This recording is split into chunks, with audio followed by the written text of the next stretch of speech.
Assalamualaikum warahmatullahi wabarakatuh. Perkenalkan, nama saya Maulana Ramadhani dengan NIM 1204230 123. Perkenalkan, nama saya Faisal Zufar. Perkenalkan, nama saya Dinda Bersaldi, NIM saya 12042101009. Perkenalkan, nama saya Julian Martin Yamantika dengan NIM 12042300093, kelompok 1, mata kuliah Sistem Operasi.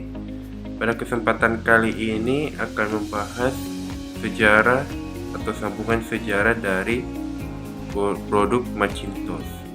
Dari kelompok 1, kelompok kita akan menceritakan sejarah Macintosh.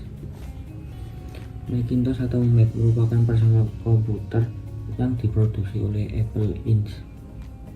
Komputer itu pertama kali diperkenalkan Steve Jobs pada 24 Januari 1984. Dengan demikian, usia Macintosh sudah 38 tahun.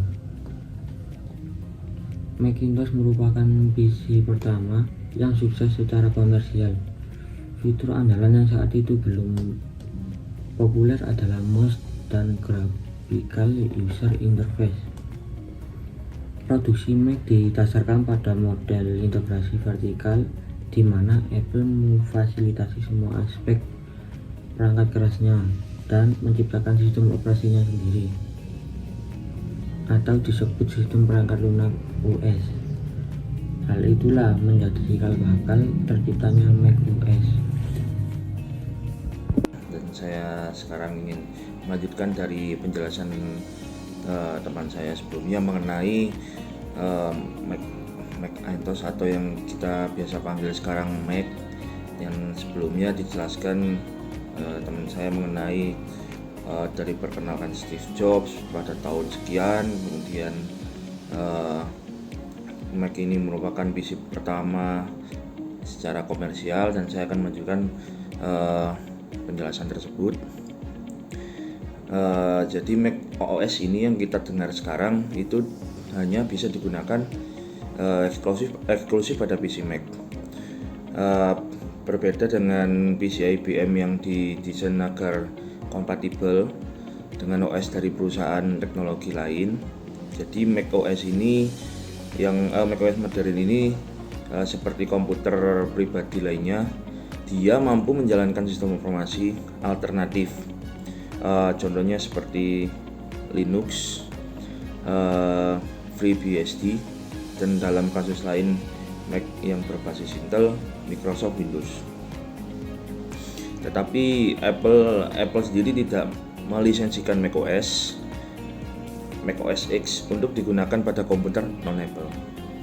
Kemudian proyek Macintosh ini atau Mac ini yang dimulai pada tahun 1970-an dengan Jeff Raskin. Dia adalah seorang karyawan Apple yang membayangkan komputer murah yang mudah digunakan untuk berbagai banyak konsumen, bukan oleh para ahli sistem komputasi. Jadi yang Mac yang kita kenal sekarang itu berasal dari ide dari si Jeff Raskin ini. Kemudian dia ingin menamai komputer dengan jenis favoritnya, yaitu Macintosh. Tetapi nama itu harus diubah karena alasan hukum. Jadi mungkin karena Macintosh itu diubah karena alasan hukum, jadi namanya Mac sekarang ini. Mungkin bisa dilanjutkan dengan teman saya. Pada September 1979, Raskin diberi wewenang oleh manajemen untuk memulai perekrutan untuk proyek tersebut, dan dia memulai mencari seorang insinyur yang dapat memulai prototipe. Bill Atkinson, anggota tim Lisa Apple yang mengembangkan komputer serupa tetapi lebih canggih, memperkenalkannya kepada Burrell Smith, seorang teknik servis yang telah bekerja di Apple. Selama bertahun-tahun, Raskin membentuk tim pengembangan yang merancang dan membangun perangkat keras dan perangkat lunak asli Macintosh. Dikutip Histori Komputer, Macintosh pertama dirancang oleh Burrell Smith, memiliki 64 KB atau KB RAM, kemudian menggunakan mikroprosesor Motorola 6809E dan mampu mendukung tampilan bitmap hitam putih 256 x 256 pixel. Kemudian Bud Ribble, seorang programmer Macintosh, tertarik untuk menjalankan program grafis Lisa di Macintosh dan bertanya pada Smith apakah dia dapat memasukkan mikroprosesor Motorola 68000 Lisa ke dalam Mac sambil tetap menekan biaya produksi. Kemudian pada Desember 1980, Smith akhirnya berhasil merancang perangkat yang tidak hanya digunakan 68.000 tetapi juga meningkatkan kecepatannya dari 5 sampai menjadi 8 MHz. Kemudian perangkat itu juga memiliki kapasitas untuk mendukung tampilan 384 x 256 pixel. Kemudian desain Mac terakhir sudah lengkap dan memiliki bahasa gambar Quick Draw lengkap 64 KB ROM dan 128 KB RAM. Meskipun tidak ada slot memori, RAM-nya dapat ditingkatkan sehingga 512 KB dengan menyolder 16 soket chip untuk menerima chip RAM 256 KB sebagai pengganti chip dari pabrikan. Layar produk akhir menggunakan layar monokrom berukuran 9 inci 512 x 342 pixel, melebihi prototipe, menurut laporan Mac History.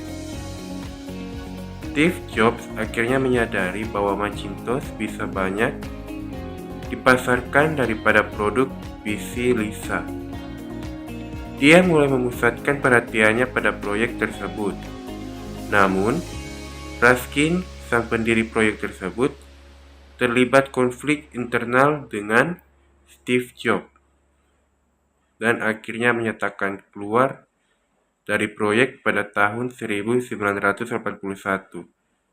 Dikutip dari TechRadar, desain akhir Macintosh saat itu disebut lebih dominan mendapat sentuhan tangan Jobs daripada Raskin. Macintosh 118K akhirnya mengumumkan kepada pers pada bulan Oktober 1983 dan mulai rilis untuk dijual kepada konsumen pada 24 Januari 1984. Kini Mac OS menjadi salah satu perangkat lunak dan PC yang banyak digunakan oleh banyak masyarakat dunia. Dan seiring perkembangan zaman, Apple juga membuat ekosistem perangkat Apple di perangkat lain seperti ponsel, tablet, hingga smartwatch. Demikianlah sejarah Macintosh dari kelompok 1. Atas perhatiannya kami ucapkan banyak terima kasih dan selamat malam.